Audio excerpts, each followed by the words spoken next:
Tēnā koutou. Annyeonghaseyo. My name is Stephen Junil Park. I was born in Seoul, South Korea, and my family immigrated to Aotearoa, New Zealand when I was 6 months old. I work under the name 6x4, where I produce one-off garments, shoes and other apparel using second-hand and recycled materials. I'm conscious of the fact that I'm making things in a world of excess. The fashion industry is responsible for millions of tons of waste each year and terrible labour conditions for the majority of those employed, all while being the second worst polluter in the world behind fossil fuels. But within this context, we still need to dress ourselves to go about our days. I believe there is something beautiful about the human phenomenon of clothing. It is something that defines us as a species, and historically it has been a way for us to tell stories, share memories, and preserve and pass on culture. However, we are currently quite far removed from this way of looking at and understanding dress, as the fashion industry continues to be the cause of systematic environmental destruction and social injustice.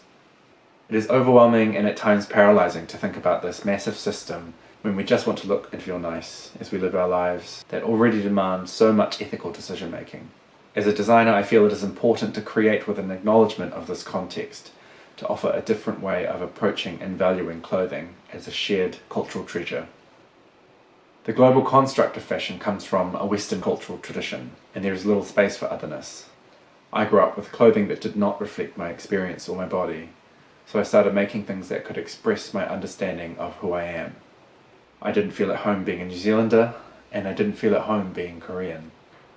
I wanted to celebrate my own in-betweenness, so I started making clothing that would allow me to externally express my internal journey towards sitting comfortably between cultures, showing how the negative space between these polarities can be an expansive and creatively rich place to explore personal identity. In the vast majority of stores, we only see clothing that comes from a Western tradition. If I was to wear hanbok, it would be seen as a costume or a historical tradition, only worn for ceremonial or special occasions. At the same time, wearing hanbok would not reflect my experience of being part of the Asian diaspora. I'm an Asian person, tangata tiriti, living in this country that was colonised by the British. My family immigrated to this country on the terms of the Crown, not of the tangata whenua, who are the rightful rangatira of this land.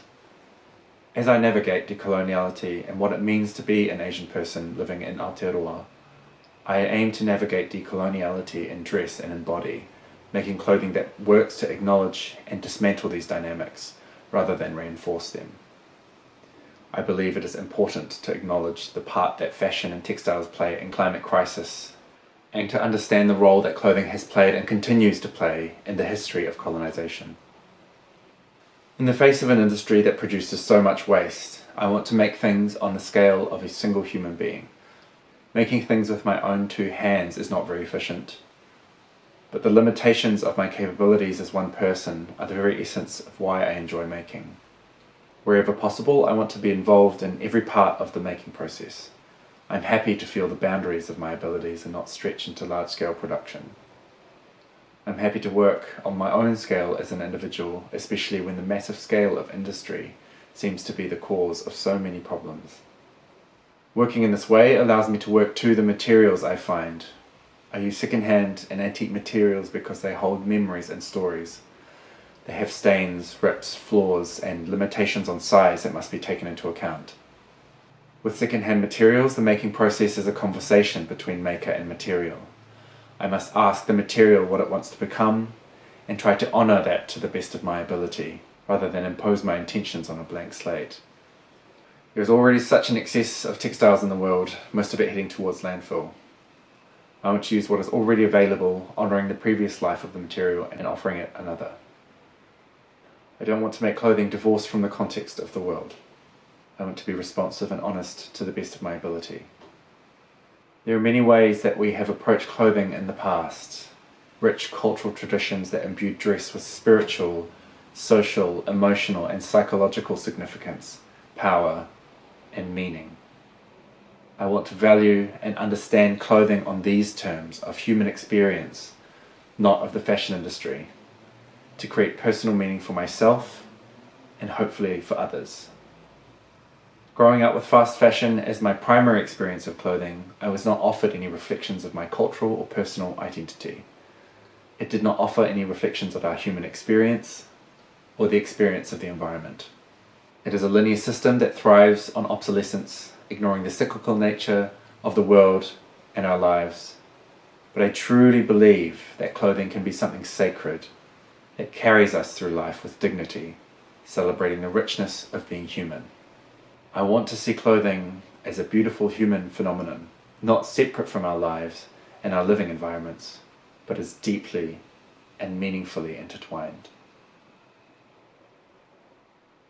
As I've been speaking, I've shared some videos of my work, previous collections, and I would like to share some videos of my working process. This first is of a coat made of scraps and offcuts of woolen blankets that I cut to make other garments. Some of the blankets were naturally dyed with wild forage materials, and the coat takes inspiration from the Korean patchworking technique called jogakbo. It is lined with a linen bedsheet and fastened with hand-knotted buttons. The second is a pair of trousers made from an army duffel bag. The button is made from wild deer antler and the buttonhole is hand-sewn. In the final scene, you will see me wearing them with a pair of boots that I made from repurposed nubuck leather. Thank you for your time.